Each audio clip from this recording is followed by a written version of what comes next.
Learning English through stories stays with you much longer than memorizing words. Today, take a small story into your heart, and you may find both your English and your heart growing warmer together. In a quiet old villa neighborhood in Seoul, people still lived close to one another, even though talk of redevelopment had begun to spread. The streets were worn but full of life. Neighbors greeted each other, shared food, and quietly looked out for one another. Among them lived an old man known as the Jongno Tiger. Mr. Park, he was stubborn, sharp-tongued, and set in his ways, the kind of man who would snap at noise and barely nod when someone greeted him. But the neighbors all knew something important. He had not always been like this. He changed after losing his wife 3 years ago. Since then, he lived alone, and nights were the hardest. He could not sleep well. Weighed down by loneliness and grief, he often stayed awake until dawn, sitting on an old worn-out sofa in his living room, staring quietly out the window or flipping through an old photo album. In every picture, his wife was smiling, but that smile now belonged to a time he could no longer reach. The only part of his day that still had meaning was tending to the small garden his wife had loved so much. He carefully wiped each flower pot, as if preserving her memory through them. But there was one presence that kept interrupting his quiet routine. A stray cat with a golden tail. Its body was a mix of gray and white, but the tip of its tail shimmered softly like gold in the sunlight. Its eyes were clear and deep, and it had a strange habit of looking straight at people, as if it understood something beyond words. The cat walked freely along the walls and often wandered near Mr. Park's house. He could not stand it. "Go away! Do not come here!" he would shout. Raising his cane to chase it off, the cat would run, but always looked back at him one last time. Across from his building lived a young boy named Minsu. Their windows faced each other, close enough to see inside. Every day after school, Minsu fed the cat, placing a small bowl of food and fresh water, talking to it like a friend. "You came again today," he would say. Mr. Park did not like it. "Kid, stop feeding that cat. It makes this place dirty." Minsu would lower his head for a moment, but he always came back the next day. Then something unusual began to happen. The cat started leaving things at Mr. Park's doorstep. First, a withered flower petal, then a small, oddly shaped stone, then scraps of old paper. Mr. Park scoffed every time. Now it is bringing trash, too. He would sweep them away and throw them out without a second thought.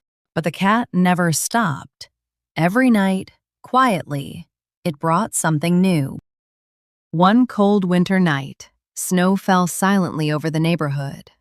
Mr. Park once again could not sleep. He sat on his sofa, holding an old photo album, as he stared at his wife's picture. A heavy pressure slowly built in his chest. His heart was not racing. It was slowing down, becoming heavier and more distant with each beat. He tried to stand, but his body would not respond. He reached for his phone, but could not grab it, and soon he collapsed onto the floor. At that moment, a sharp cry pierced through the silence outside. It was the cat, scratching at the window, crying out again and again, louder and more desperate each time. But the window was locked from the inside, and the cat could not get in. From across the building, Minsu heard the sound. He looked through his window and saw the cat desperately crying in front of Mr. Park's place. Something felt wrong. He ran to wake his father, and they rushed over. They knocked on the door, but there was no answer. In the end, they had no choice but to break the door open. Inside, they found Mr. Park lying on the floor. Minsu quickly ran to the window and unlocked it. The moment the window opened, the cat jumped inside without hesitation. It went straight to Mr. Park and pressed its body gently against him, staying by his side without making a sound. That night, Mr. Park was taken to the hospital, and somehow, he survived. A few days later, as he slowly opened his eyes in the hospital room, Minsu came to visit him, holding something small in his hand. "Sir, this is for you." It was a ring. Mr. Park's eyes trembled.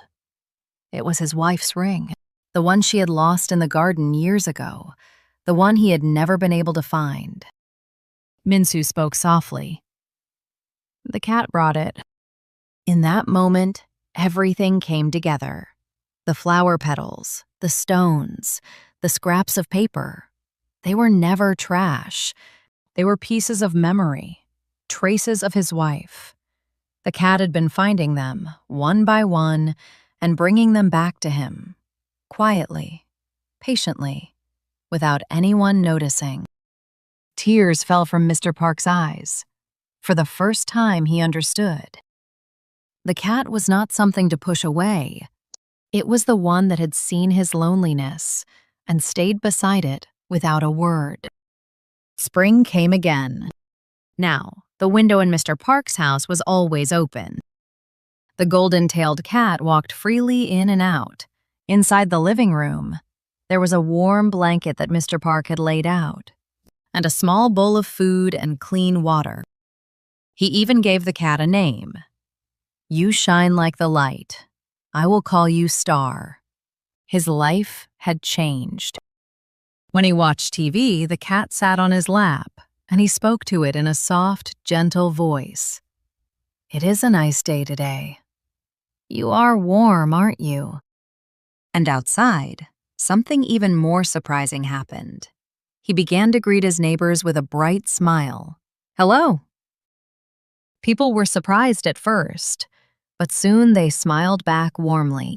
He was no longer the Jungno tiger.